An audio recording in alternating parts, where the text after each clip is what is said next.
Since I'm from New York, I have a big voice. I think you can hear me back there, so I'll dispense with the mic, which makes it, I think, a lot harder for people when it's booming out in a beautiful room like this.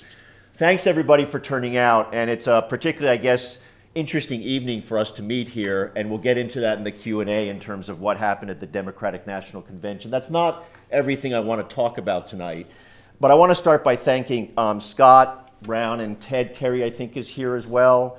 And my friend Angie, who's not here tonight, she couldn't be here. She's from Athens, Georgia. She also helped, many of you know her, she's a great activist. She's somebody I met in the campaign, and all three of those people really worked very hard to turn this event into a great place for us to talk about our revolution.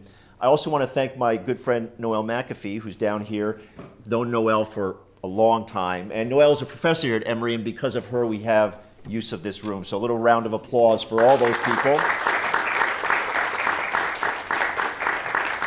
So I want to start, and maybe this is because this is the nature of who I am as an optimist. I'm very optimistic about the direction of our movement and what lies ahead. And I felt this way long before the horror of this general election. Going back actually to last spring, and even as Bernie Sanders' campaign started to wind down just before the Democratic Party convention, and I was a delegate for Bernie. How many other people were actually delegates at the convention? Fantastic, great activism. Thank you for doing that. And it was one of the great honors of my life to travel and speak for Bernie. He was, I think, for many of us, the candidate who we've waited for our whole adult lives to support, come out for, and feel like he articulated what we wished for the country. And it wasn't just to represent Bernie and argue with people on television. Some of you may have seen me have to argue with people like David Brock.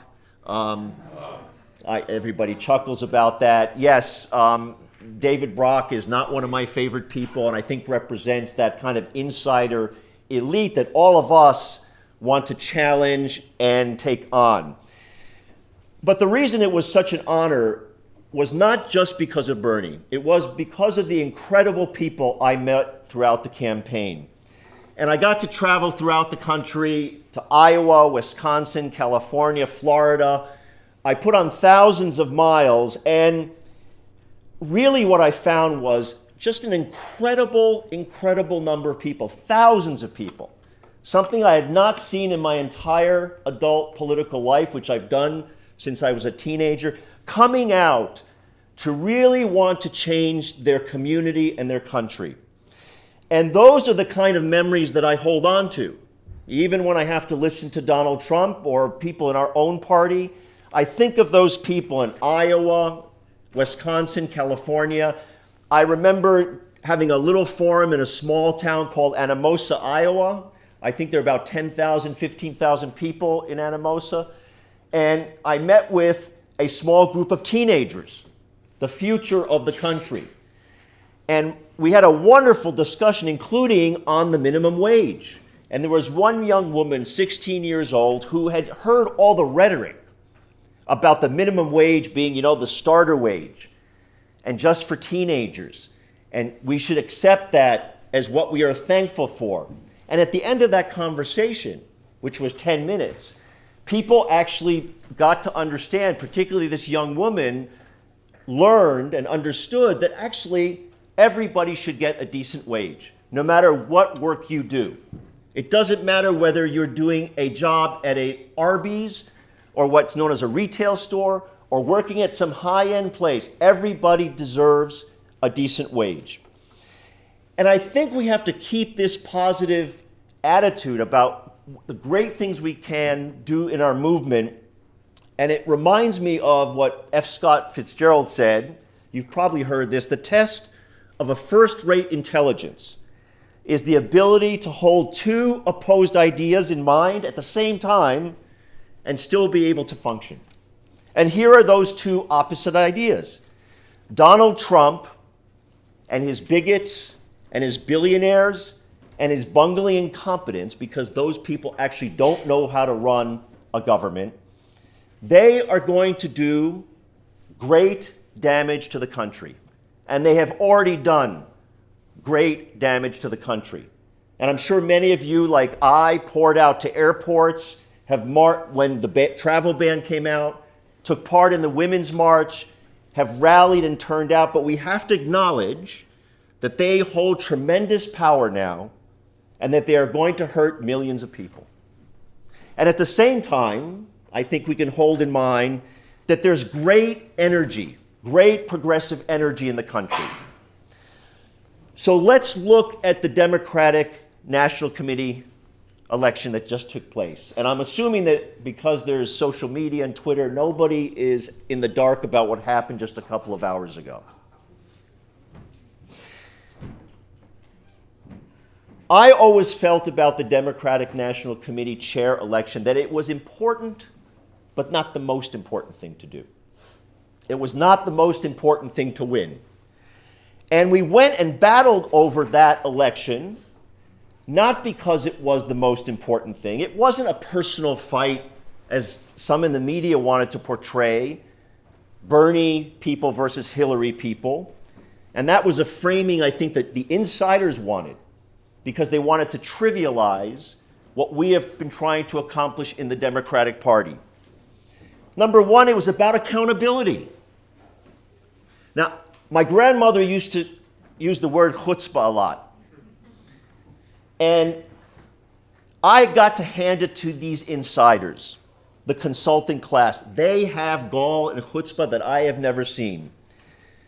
You would have thought that if you look back over the last 10 years, not just the last election, and you would have looked at what they've actually done, that they've lost election after election. And here are some of the numbers that you may know. 2/3 of the state legislators in this country are in Republican hands. That did not happen because of Vladimir Putin. That did not happen just because of the last election.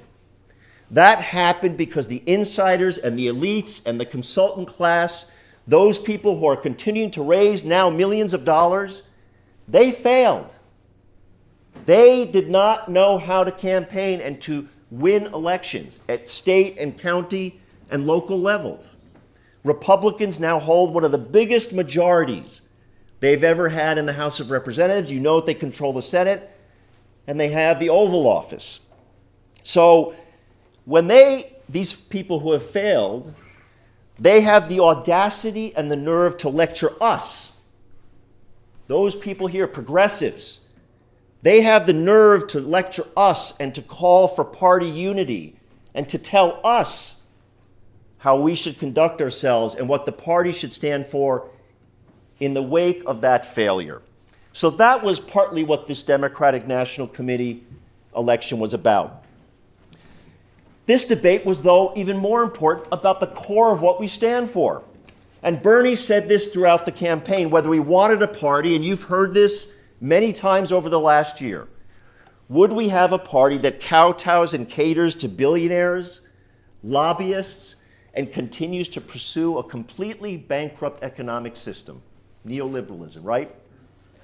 That's a system that has robbed Americans over the last 25 years. Or would we actually turn the party into something that stood for economics that benefited the people? And I'm proud to say that I'm a union member. I've been a union member for 25 years. And I've seen the actual impact on those neoliberal economics, if I can use the word Clintonomics, that have hurt working people, union members. So it was no surprise to me that those people turned their backs, some of them, on the Democratic Party in places like Wisconsin, Michigan, and Pennsylvania. Not because necessarily they loved Donald Trump, but because he seemed to appeal to their fears, not in positive ways, but he tapped into something. And our own party, our candidate, could not do that. So the election of the chair is now behind us. And we're going to have a great debate about what to do about that. And I would say to you that we do as much as possible to move past that election. Not forget it, but move past it and think about the great things that we have before us and the great opportunities. Now, the first thing that I saw from the Bernie campaign is that we turned righteous anger. We turned righteous anger into something amazing. And it was one of the things that struck me was year after year, and you've probably heard this, we were told by media people, you can't be angry, right? It's not good to be angry. You've got to behave nicely. And I always would say, we have a goddamn right to be angry in this country over what's happened, of how they've stolen the great wealth that we've created. We have a right to be angry. Now, the challenge to us is how do we turn that anger into action, into something productive? Anger is a good thing if it drives us to positive action, to get out of our homes, to go build something because we know that an alternative is possible. Healthcare is a great example. So I'm a single-payer advocate up front. I believe that just on the economics, and I debated this the other night on Don Lemon's show, that just based on the economics, forget the morality of single-payer healthcare, that people should not die because of lack of healthcare, but based on the economics, it's the only system that makes sense. Because, by the way, the rest of the major countries in the world, as you know, have single-payer. But we do have a healthcare plan in place, the Affordable Care Act, and as you know, Bernie has gone out to try to defend that. And in fact, today, all across the country, there were, I believe, 100+ rallies in support of healthcare.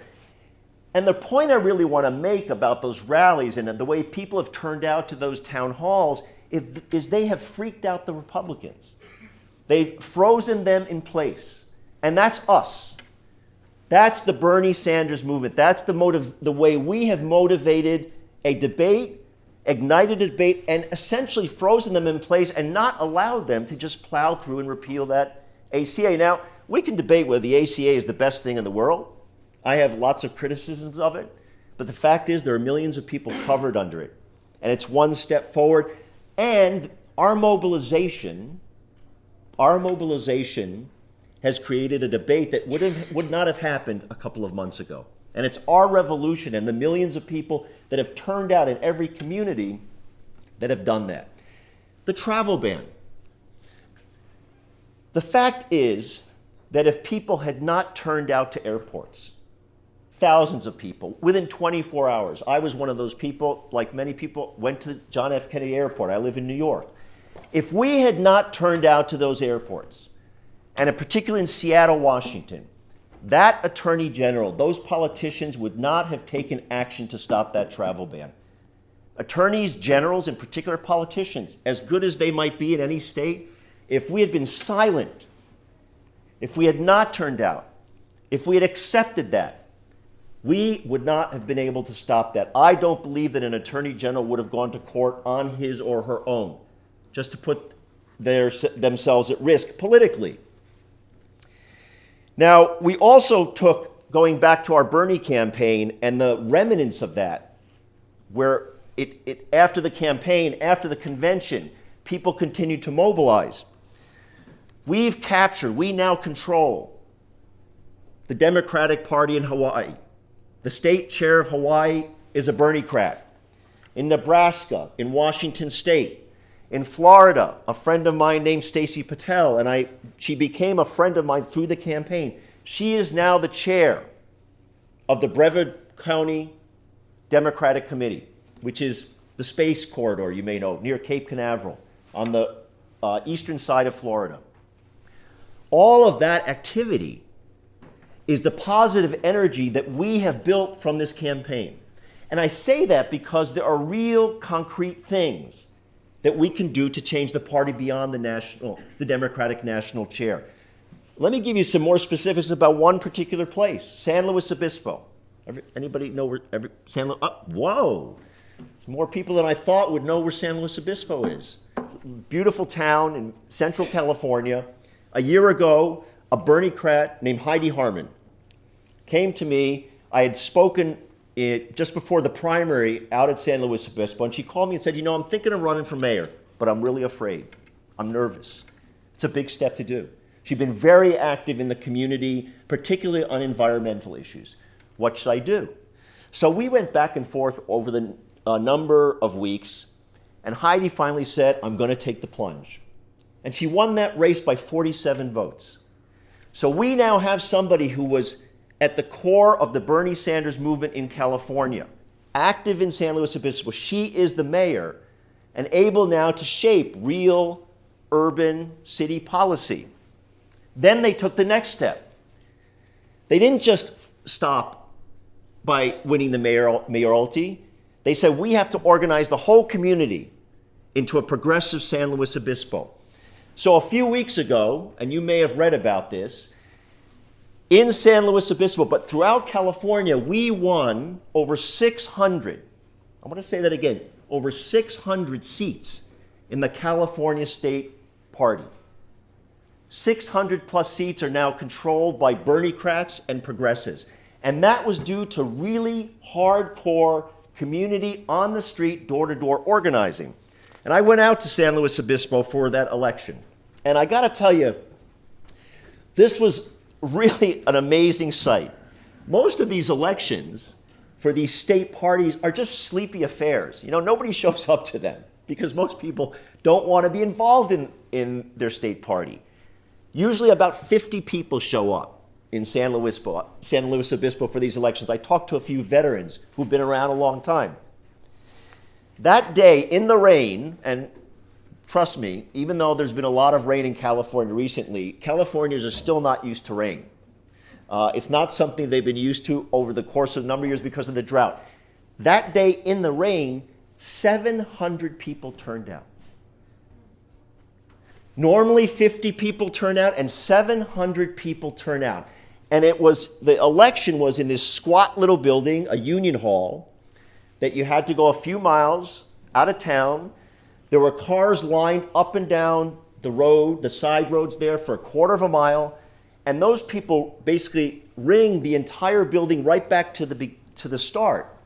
And I went and handed out pastries my goal, and this is one lesson if you learn it, make sure people don't stay in line. Make sure they stay in line until they vote, whatever you have to do. So I went up and down to hand out pastries, anything to keep them in line. And what you saw, and this was an example of the great organizing that people did, you saw that in every single person's hand, there was a slate card with the entire list of the people, the entire list of the slate. And every single person had that piece of paper. And every single person voted the entire slate. And the reason they did that was because our people did amazing organizing. Day to day, they went to people's homes. They created the club. They made phone calls.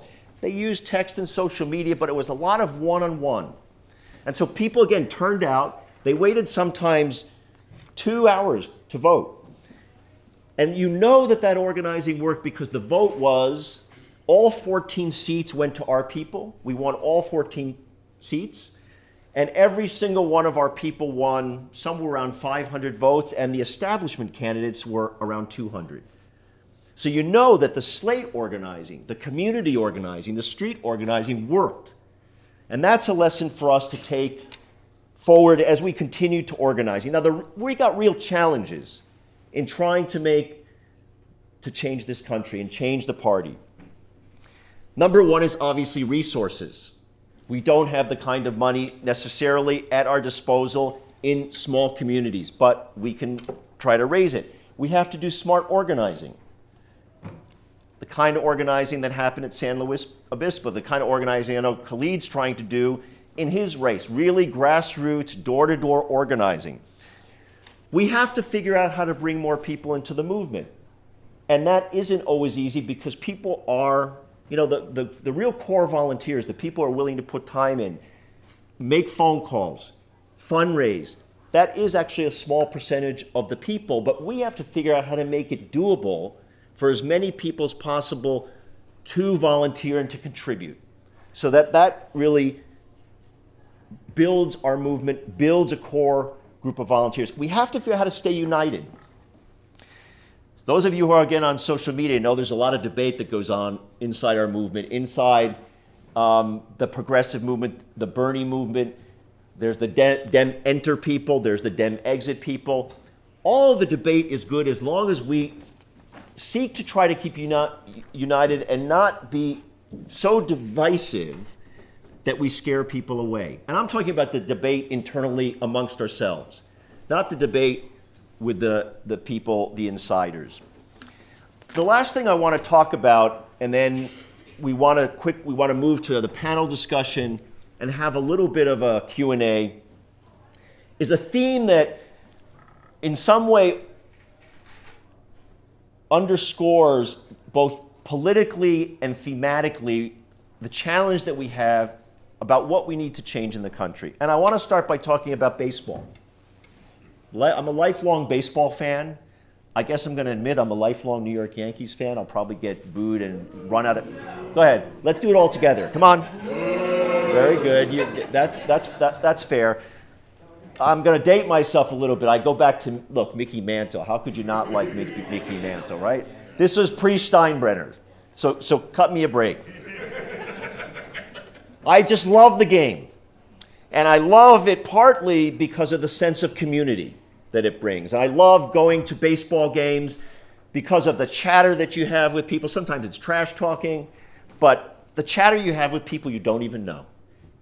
And it was one of the things that I always said to my real lefty people who kind of cast a derisive eye towards sports. I said, you know what? If you really want to be an organizer, you don't have to love it, but you should know about it because you can connect with anybody in the country about sports, whatever sport you want to love. But after 9/11, something changed. All of a sudden, in the seventh inning, which everybody knows used to be reserved for take me out to the ball game, a new thing started. We were told to rise to honor America and to honor our men and women overseas who were defending our way of life. And then we were asked to join in singing God Bless America. And from almost that very first day, I and my little posse of regulars would get up and quietly, we didn't make a big deal about this, walk out. And the obvious reason for that was that, number one, that celebration was cheering for a war and a foreign policy that I have opposed my entire adult life. But there's something bigger here, and a big theme that I think confronts us as we try to organize and change this country. And that is the idea of American exceptionalism. One of the things that I loved about Bernie Sanders, one of the many things I loved about him, he was an amazing candidate. He's not a perfect person, but an amazing person, is that if you watched him long enough throughout the campaign, he mostly did not brandish about and did not boast about American exceptionalism. And occasionally it might pop up, but mostly he stuck to facts and a vision of what it takes to make a healthy and just society. If he talked about healthcare as a right, he stated a fact. This country is the wealthiest country in human history. Not because of some great divine right or because we are so great, and he wasn't chest pounding or bragging about it. He was just talking about it as a fact. And he said that that great wealth called on us to act humanely, to give everybody health care as a right. When he spoke about his parents as immigrants, as Polish immigrants, he did that as a way of embracing all immigrants, but not in a language of, aren't we so great that we do the humane and normal thing to let people in. He was also the only national candidate, in my experience, who had run for president, who had the guts to stand before the country, and he did this in 2 debates. And rather than glorify militarism, he checklisted, and you may remember this, the various countries in the world where the United States, using the Central Intelligence Agency, had overthrown democratically elected governments. And by the way, had manipulated elections, because sometimes we do that. And he did that not because he was trying to denigrate the country. He did it because he was saying we had to have a very honest debate about what kind of country we live in. And the problem is that American exceptionalism, which is used by both parties, clouds that ability to talk about that. So American exceptionalism leads us to say, for example, and Democrats do this, what Trump is doing is against our values, our long-held values, which actually obscures long history of not upholding the rule of law, not upholding the idea that everybody is equal under the law, not upholding the idea of one person, one vote. And in fact, the DNC today just proved that by refusing to ban corporate contributions to the Democratic Party. Right? Now, and this is something that we have to understand that conservatives and liberals do in the same fashion. Who talks about us having the best workers in the world, which to me is the most racist and nationalistic thing I hear echo throughout the country, as if other people around the world are not great workers. Who does that? It's not just Republicans. Barack Obama said as much in one of his early State of the Union addresses. He talked about free trade being this great thing because it would help us, the U.S., win the future. So American exceptionalism has both parties extolling the idea of winning the race for the future. And what that does is very subtly, it gives license to big corporations to race around the globe, waving the American flag, to plunder the planet, exploit people of all races, and force them to work in slave-like conditions. And both the Republican and Democratic parties have allowed that to happen. American exceptionalism raises up business leaders as the great job creators. You've heard that. As if workers have nothing to do with creating great companies. And then we're told that we, the United States, have the greatest open economy in the world, when in fact it's actually not that open. It's quite controlled by a few very powerful corporations. So almost none of that is true. And so American exceptionalism allows and justifies endless war because under American exceptionalism, we're viewed as the country that is the arbiter, the police force of the world.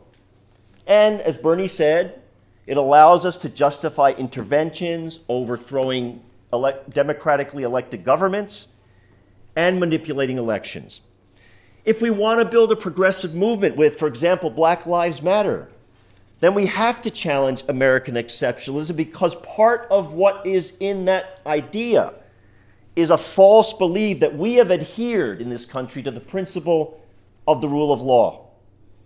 Because the rule of law in this country is enforced selectively to punish the weak and the oppressed and people of color. It allows the elites in both parties to create a myth that hides the truth. Here's a myth. How did this country become the wealthiest country in the world, and at whose expense? And how do we continue to have that wealth, and at whose expense? And that's an important conversation, not just because we want to talk about people that agree with us. That's something that helps us talk to working class people, which has been a big point of debate. How do we reconnect with the white working class? We have to be honest about where the wealth in the country is created, how it's being stolen, and what these big corporations do around the world. Because then people connect with us at that level of understanding, at a basic understanding. And that we can explain to them that our job as a big movement is to find a humane alternative to what is generally called neoliberalism. Now, I want to be clear. The fact that we challenge American exceptionalism does not mean that we don't have to be proud of the things that happen in our communities and hold them up as examples of the right thing to do. Being humble, being honest, does not mean being passive or apathetic. The people that go out to organize unions, the people who go out to organize workers into unions. I am very proud of those people. I think they exemplify the best in our communities. That's something we should boast about. The people who organize for a healthy planet are something to be proud of and boast about. The people who are trying to save black people from not being shot down by police and going out and protesting and being arrested and challenging authority, those are people that we should be proud of and boast about. The people who are running for office, all the Bernie-crats, the thousands of people who signed up to run for office to change their communities, we should boast about those people. That's not contradictory to challenging American exceptionalism. It is pride and boasting, because at the end of the day, it's simply demanding that we have a community that shares values that are held by people all around the world. Thank you very much.